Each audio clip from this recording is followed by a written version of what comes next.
أعوذ بالله من الشيطان الرجيم. بسم الله الرحمن الرحيم. ألف لام ميم.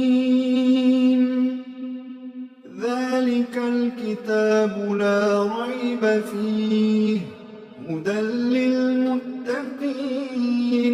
الذين يؤمنون بالغيب ويقيمون الصلاة ومما رزقناهم ينفقون والذين يؤمنون بما أنزل إليك وما أنزل من قبلك